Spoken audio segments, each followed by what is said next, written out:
Hello दोस्तों, आज मैं आप लोगों को प्रश्नावली 1.2 का चौथा सवाल कराऊंगा। इससे पहले मैंने आप लोगों को 3 सवाल करा दिए थे, वो प्लेलिस्ट पे जाकर आप लोग देख सकते हैं। पिछली वीडियो में आप लोगों को मिल जाएंगे अगर जिसने भी नहीं देखे हैं। ठीक है, आज मैं आप लोगों को चौथा सवाल बता रहा हूँ। देखिए, चौथे सवाल में हमें दिया है एचसीएफ में पद दिया है। देखिए, एक पद दिया है 306,657 बराबर 9 दिया है एचसीएफ का मान। एलसीएम का मान ज्ञात करना है। पद दोनों में सेम है, तो इसे मान लिया हमने। देखिए, यहाँ पे लिख लेंगे लेट, यानी कि माना, हिंदी में माना ए बराबर 306 और बी बराबर 657। ठीक है, तो मैंने आप लोगों को एक सूत्र बताया था कि ए देखिए, दो पदों का गुणनफल, दो संख्याओं का गुणनफल बराबर होता है एलसीएम और एचसीएफ का। ठीक है, तो वही लगाएंगे। एक देखिए, एक संख्या ये हो गई 306, दूसरी बी 657। तो देखिए इसका क्या बनेगा फार्मूला, मैं यहाँ पे लिखे भी दे रहा हूँ। दो संख्याओं का गुणनफल बराबर एलसीएम इंटू एचसीएफ। ठीक है, अब देखिए दो संख्याएं कौन कौन सी हैं, A into B, LCM into HCF. देखिए, हमें एलसीएम का मान ज्ञात करना है और एचसीएफ का मान ज्ञात है, तो ए इंटू बी, एचसीएफ इसके अपॉन में आ जाएंगे, गुणे में है तो ये अपॉन में आ जाएंगे। एचसीएफ बराबर एलसीएम तो चल ही रहा था। ठीक है, एचसीएफ गुणे में थे, मैंने इधर भेज दिया तो भाग में आ गया। ठीक है, तो एलसीएम का मान देखिए, ए बी का मान कितना है, ए का मान है 306 इंटू बी का मान है 657। ठीक है, अपॉन में क्या है, देखिए अपॉन में एचसीएफ का मान कितना है 9, वो मैंने 9 लिख दिया। ठीक है, 9। अब 9 से ये वाले काट देंगे, देखिए ये कट जाएंगे। देखिए 9 सत्ते 63। ठीक है, दो बचेंगे और 7 9 तियाँ 27। अब 600 वो 306 की 73 से गुणा कर देंगे, तो देखिए 306 और 73 से गुणा करेंगे, 3 छंग 18, 8 हासिल लगा 1, 3 तियाँ 9, 7 संग 42 के 2 हासिल लगा 4, 7 तियाँ 21। ठीक है, 8 3 13 और इधर 2 2 22,338 आ जाएंगे। ठीक है, तो हमारा मान एलसीएम का कितना आया, देखिए एलसीएम का मान निकल आया 22,338। यही हमारा आंसर हो जाएगा। ठीक है, अब देखिए पांचवा सवाल देख लेते हैं।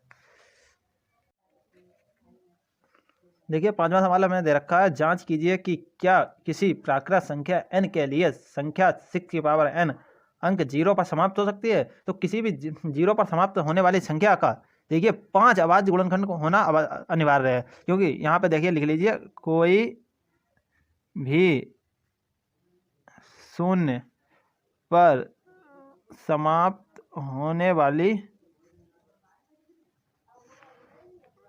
संख्या का अभाज्य गुणनखंड 5 होना अनिवार्य है। क्योंकि देखिए, आप लोग कोई भी संख्या लेके देखिए जिसमें लास्ट में 0 आता है और उसका अभाज्य गुणनखंड 5 जरूर होगा। आप लोग कोई भी ले लीजिए, जैसे 10 ले लीजिए, 20 ले लीजिए, 30 ले लीजिए, इसके बाद कितनी भी बड़ी संख्या ले लीजिए, उसका अभाज्य गुणनखंड 5 जरूर होगा। ठीक है, तो देखिए इसी तरीके से देखिए 6 की पावर n का अगर हम करें और इसमें अगर 5 आ जाएगा तो हमारा ये 0 पर समाप्त हो जाएगी। ठीक है, तो देखिए इसका करेंगे तो 2 गुणा 3 की पावर n लिख सकते हैं अभाज्य गुणनखंड।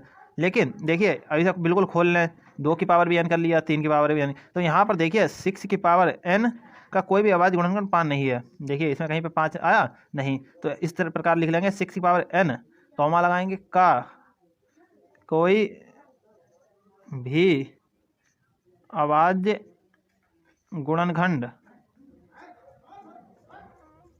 5 नहीं है।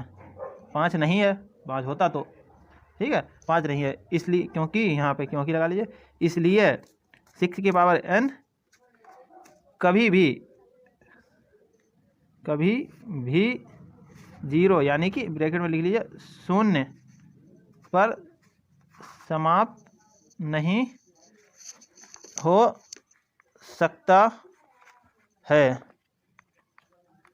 ठीक है, और इसमें कोई भी समस्या हो तो आप लोग मुझे कमेंट कीजिएगा, क्योंकि देखिए आप लोग कमेंट करेंगे तो उससे हमें भी पता चलेगा कि हमारा पढ़ाया हुआ बच्चों को समझ में आ रहा है या नहीं समझ में आ रहा है, या कोई भी राइटिंग में दिक्कत हो, या आप लोगों को कुछ भी समझ में ना आया हो, कोई चीज़ समस्या हो, तो आप लोग मुझे कमेंट करेंगे तो मैं उस चीज़ का समाधान निकालने का प्रयास करूँगा। देखिए, या फिर हमारे हुए मतलब समझ में आ रहा है हमारा पढ़ाया हुआ, या नहीं समझ में आ रहा है, या उसमें कोई समस्या आ रही है, तो आप लोग मुझे बताइए, मैं उसे दूर करने का प्रयास करूँगा। ठीक है, आप लोग कमेंट जरूर करते रहिए। ठीक है, और भी देखिए छठा सवाल, अब चलते हैं छठे सवाल नंबर पे।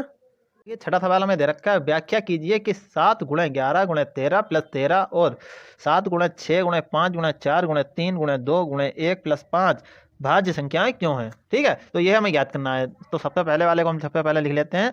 क्या दिया है, 7 × 11 × 13 + 13 ये भाज्य संख्या क्यों है। तो इनके सबसे पहले हम मान निकालते हैं, कितना आएगा।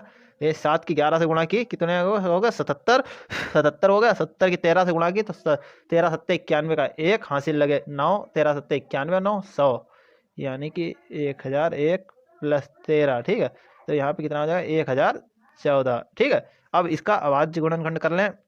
तो इसके 507 × 2 यानी कि 2 × 2 से कट जाएगा ये वाला। ठीक है, लास्ट में कितना आएगा 507। 507 तो हमारा समस्या तो किसी से कटेगा नहीं, तो हम ऐसे लिख देंगे। ठीक है, अगर कट जाता हो तो आप लोग काट लीजिएगा, लेकिन अगर यहाँ से भी छोड़ दें तो भी हमें सही हो जाएगा कि अतः यहाँ पे लिखेंगे अतः 1014 एक भाज्य संख्या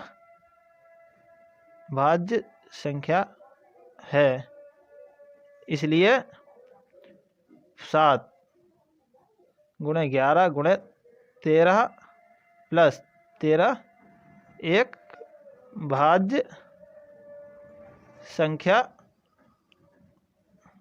है, या होगी लिखिए होगी, और उसमें बताया गया है कि भाज्य संख्या है क्यों है। तो इसीलिए देखिए 7 × 11 × 13 + 13 एक भाज्य संख्या होगी। ठीक है, अब देखिए इसी इसमें दूसरा सवाल करते हैं। देखिए दूसरा सवाल हमें क्या दे रखा है इसी के अंदर, ये वाली संख्या को 7 × 6 × 5 × 4 × 3 × 2 × 1 + 5। ठीक है, अब देखिए इसे किस प्रकार से हम कर लेंगे।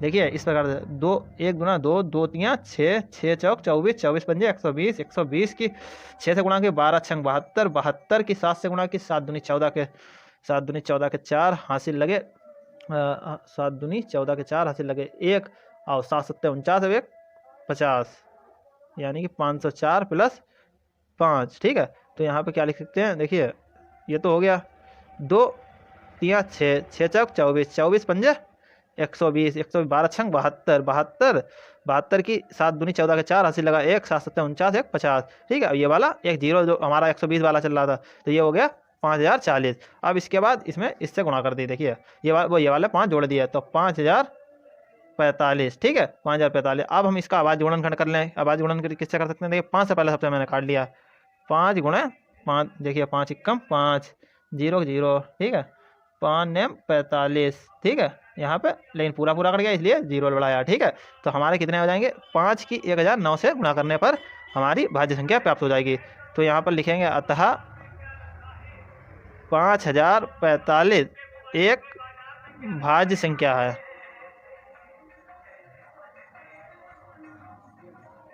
ठीक है, भाज्य संख्या है। अब इसके यह 5 से विभाज्य है। ठीक है, यह 5 से कट गई है, इसीलिए यहाँ पे लिखेंगे ये 7 × 6 × 5 × 4 × 3 × 2 × 1। ठीक है, प्लस 5 एक भाज्य संख्या है। ठीक है, सिद्ध हो गया। भाज्य संख्या क्यों है इन्होंने पूछा था, क्योंकि इसका 5000 इसका जो मान निकाला तो इसका 5045 एक भाज्य संख्या आई, इसीलिए यह भी भाज्य संख्या होगी। ठीक है, हमारा आंसर यही हो जाएगा। ठीक है, अब देखिए 7वां वाला सवाल देखिए, इसमें देखिए क्या दे रखा है, किसी खेल के मैदान के चारों ओर एक वृत्ताकार पथ है। ठीक है, इस मैदान का एक चक्कर लगाने में सोनिया को 18 मिनट लगते हैं, जबकि उसी चक्कर को पूरा करने में रवि को 12 मिनट लगते हैं। माना वह एक ही स्थान से चलना प्रारंभ करते हैं, तो बताइए कि यह दोनों कितने समय बाद वही स्थान पर दोबारा मिलेंगे तथा तब तक वे कितने चक्कर लगाएंगे। ठीक है, तो यह हमें ज्ञात करना है कि तब तक कितने चक्कर लगाएंगे और कितने समय बाद मिलेंगे। तो देखिए हम सबसे पहले यहाँ पर लिखेंगे सोनिया को कितना वक्त लगता है मैदान के चक्कर में। सोनिया को मैदान का एक चक्कर पूरा करने में लगा समय बराबर एक चक्कर लगाने में लगा समय बराबर कितना है 18 मिनट।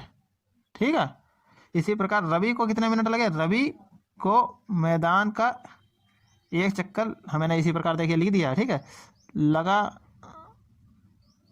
समय बराबर कितना है 12 मिनट। ठीक है, रवि को लगते हैं 12 मिनट। अब देखिए अब हम क्या करेंगे, यहाँ पे देखिए अब हम इसका 18 सोनिया के थे तो 18 को एलसीएम ले लिया हमने, तो देखिए 2 से कट जाएंगे, फिर 3 से कटेंगे, फिर 3 से कटेंगे, 3 3 9, 9 दूनी 18, ठीक है। अब देखिए 12 का एलसीएम ले लिया, 2 गुणा 2 गुणा 3, 2 दूना 4, 4 3 12, ठीक है। तो इनमें देखिए एलसीएम इसका कितना हो जाएगा, एलसीएम इसका अभाज्य गुणनखंड किया, एलसीएम निकाल लिया। मैंने बताया था कि देखिए जो इसमें 2 कॉमन मिल रहा है दोनों में, ठीक है, जिसमें सबसे ज़्यादा होते हैं वही लिख दिया जाए, 2 गुणा 2, इसमें 3, इस ऊपर वाले में 3 मिल रहे हैं 2 जगह, ठीक है, तो 3। अब देखिए इसका कितना निकाला, 2 दूना 4, 4 3 12, 12 3 36, यानी कि हमें 36 मिनट लगेंगे, यहाँ पे लिख लीजिए मिनट, यानी कि अतः दोनों एक दूसरे इस प्रकार लिख सकते हैं, देखिए अतः दोनों एक दूसरे से 36 मिनट बाद पुनः मिलेंगे, 36 मिनट बाद पुनः मिलेंगे, ठीक है। अब हम इसमें देखिए एक और चीज़ हमें याद करनी थी कि कितने चक्कर लगाएं, तो सोनिया के इस प्रकार लिख लीजिए, देखिए सोनिया के द्वारा लगाए गए चक्कर, आधा का चक्कर, सोनिया देखिए समय कितना है टोटल 36, उसी समय में कितने चक्कर सोनिया लगाएगी, तो यानी कि समय 36 अपॉन एक चक्कर कितने मिनट में लगाती है 18, तो 18 से काट दिया 36 को, बराबर आया 2, तो हमारा हो जाएगा 2 चक्कर, यानी कि सोनिया के द्वारा लगाए गए चक्कर हैं 36 मिनट में 2। अब देखिए रवि कितने चक्कर लगाएगा, रवि के द्वारा